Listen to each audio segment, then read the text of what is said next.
जय हिंद। आप सभी लोगों का स्वागत है आपके अपने YouTube channel Goswami class time पर।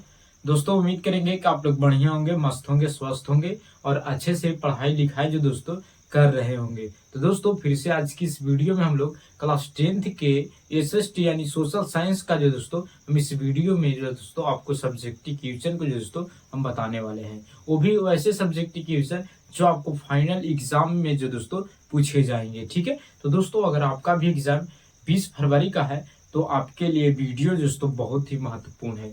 ठीक है, क्योंकि 20 तारीख के जो दोस्तों 20 फरवरी के जो दोस्तों सोशल साइंस यानी सामाजिक विज्ञान का जो दोस्तों फाइनल एग्जाम होने वाला है। ठीक है, और उसमें जो सब्जेक्टिव क्वेश्चन पूछे जाते हैं वो सारा सब्जेक्टिव क्वेश्चन दोस्तों हम इसी क्लास से दोस्तों आएगा। ठीक है, तो चलिए इस वीडियो को शुरू करते हैं।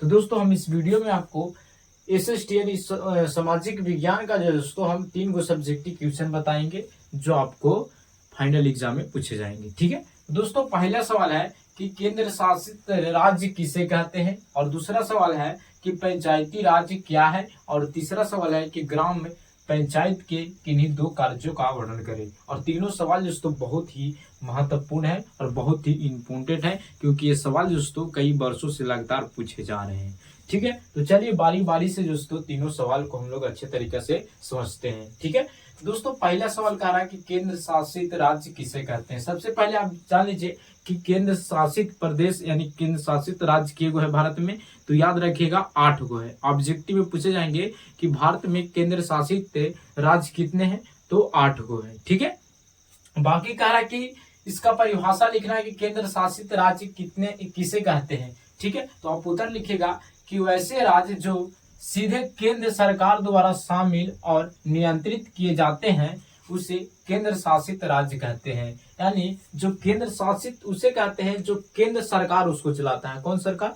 केंद्र सरकार, जैसे कि हो गए नरेंद्र मोदी। ठीक है, और राज्य सरकार के मतलब होता है जो बिहार के मुख्यमंत्री होते हैं। ठीक है, तो दोस्तों अगर आपसे पूछेंगे कि केंद्र शासित राज्य किसे कहते हैं तो लिख दीजिएगा कि वैसे राज्य जो सीधे केंद्र सरकार द्वारा शामिल और नियंत्रित किए जाते हैं उसी को हम लोग केंद्र शासित राज्य कहते हैं, यानी केंद्र उसको संभालता है। ठीक है, तो दोस्तों उम्मीद करेंगे कि आपको पहला सवाल समझ में आ गया होगा। ठीक है, दूसरा सवाल है कि पंचायती राज क्या है। पंचायती राज जो है दोस्तों एक बहुत बार एग्जाम में आपको से पूछे जाएंगे। ठीक है, कि पंचायती राज का घोषित होकर के एक सवाल है कि पंचायती राज का सरपंच जो होता है।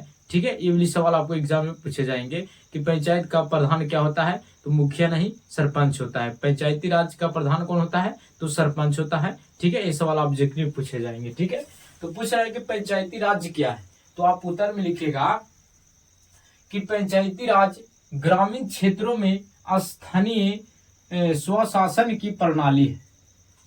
जो पंचायती राज है वो ग्रामीण क्षेत्रों में किया जाता है, ग्रामीण क्षेत्रों में होता है। ठीक है, पंचायती राज कहाँ होता है, तो ग्रामीण क्षेत्रों में स्थानीय स्वशासन की प्रणाली है।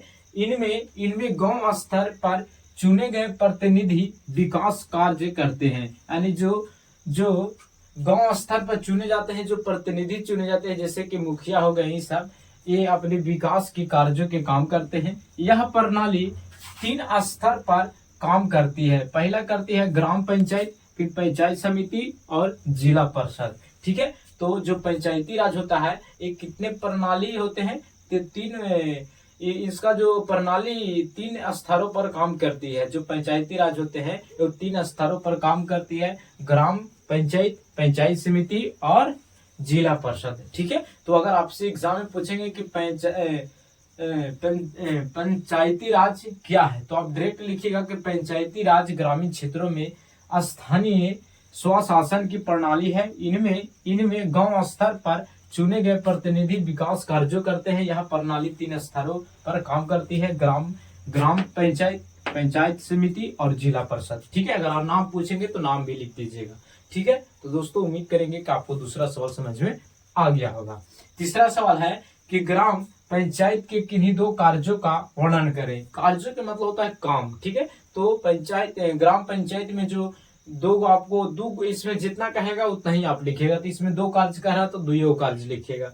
ठीक है, तो उत्तर में आप लिख दीजिएगा कि ग्राम पंचायत के 2 कार्य निम्नलिखित है। पहला है कि गांव का विकास करना, यानी गांव के विकास करना, देखना है कि पीसीसी कहाँ पे नहीं है, कहाँ पे जाने आने में दिक्कत हो रहा है, नल्ला को बनाना, ठीक है, जिसको नल्ली बोलते हैं हम लोग देहात में, उसको बनाना, ठीक है। और दूसरा लिख दीजिएगा कार्य कि गरीबों को सरकारी योजनाओं का लाभ पहुंचाना, यानी जैसे कि इंदिरा आवास हो गया, राशन कार्ड बनता है वो हो जाए, ठीक है। तो इस प्रकार से लिखेगा कि गरीबों को सरकारी योजना का लाभ उठाना, ये सब कौन करता है, तो ग्राम पंचायत के जो मुखिया होता है उसका काम है, ठीक है। तो पूछेंगे कि ग्राम पंचायत के किन्हीं दो कार्यों के वर्णन करें, तो आप लिख दीजिएगा उत्तर में कि ग्राम पंचायत के दो कार्य निम्नलिखित है, पहला गांव का विकास करना, ठीक है, और दूसरा है कि गरीबों को सरकारी योजनाओं का लाभ पहुंचाना, ठीक है। ये सब काम होता है ग्राम पंचायत के, ठीक है। तो दोस्तों ये 3 सवाल रहा और तीनों सवाल बहुत ही महत्वपूर्ण, और यहाँ से जो दोस्तों